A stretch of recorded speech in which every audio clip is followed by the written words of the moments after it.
So, you're prepping for the UGC NET English exam.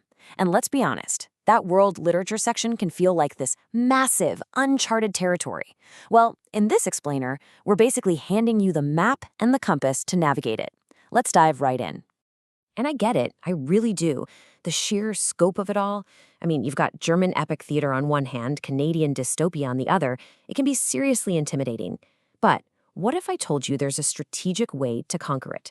A blueprint for success. That is exactly what we're going to build together today. So here's our game plan. First, we're going to understand the challenge, the new literary universe. Then we'll lay out your strategic blueprint. After that, we'll take a high-yield tour of the most essential regions, uncover that contemporary winning edge, and finally, we'll master the specific question patterns you're definitely going to face. Okay, first up, let's get a real handle on the new reality of this exam. You know, the game has changed, and understanding the new rules is always the first step to winning. That's right. The syllabus has gone through a huge paradigm shift. We've moved way beyond a purely Anglo-centric, British-focused canon. For anyone who is seriously targeting that JRF, mastering these global voices isn't just a good idea, it is absolutely essential. Now, what's really interesting here is the numbers. Just look at this. Yeah, British literature still holds a solid chunk, maybe around 25%. But look at the collective weight of world, American, and Indian literatures. Together, they form a massive part of the exam. The takeaway is simple. Ignoring them means you're just leaving a huge number of marks on the table. It's as simple as that. Okay, so how in the world do we tackle this vast universe? Well, this next section is all about strategy. It's time to shift our mindset from just, memorizing titles and dates to truly mastering the concepts that connect everything together. And this quote, it absolutely gets to the heart of the NTA's whole concept-first approach. See, they don't just want to know if you've read Chinua Achebe, they want to know how his work is a post-colonial response to someone like Joseph Conrad. It's all about connecting the text to the theory. That's the key. All right, now let's put that concept into practice. Welcome to our high-yield world tour. We're not trying to see everything, okay? We're just hitting the strategic hotspots, the places that are going to give you the biggest return on your precious study time. And our first stop is Germany, with Bertolt Brecht's epic theater. This is a topic that comes up again and again, and the core idea? It's pretty brilliant.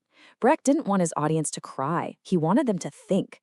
He wanted to smash the illusion of reality on stage to make you critically analyze what you were seeing. And how did he do this?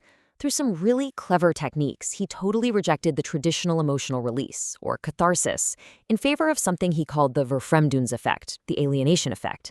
He'd do stuff like signs or songs, or have actors directly address the audience, constantly reminding you, hey, this is a play. Now, what do you think about the social issues we're showing you? And this slide, this perfectly illustrates one of the most powerful concepts in post-colonial studies, writing back. For decades, the story of Africa was told by Europeans, right? Like in Conrad's famous novella.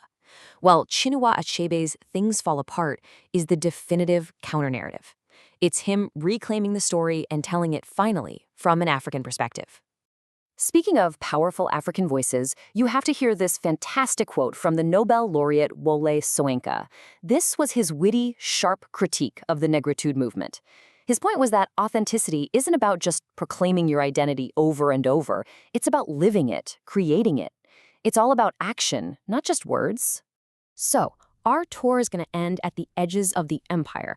For Canada, you absolutely 100% need to know Margaret Atwood, the queen of dystopia, and Alice Munro, the undisputed master of the modern short story. Then in Australia, you'll want to focus on Patrick White's use of the outback to explore identity, and Ujarar Nunukul, who was the first Aboriginal Australian to publish a book of verse. Incredible. All right, now here's a pro tip. This is what the source material calls a strategic bonus.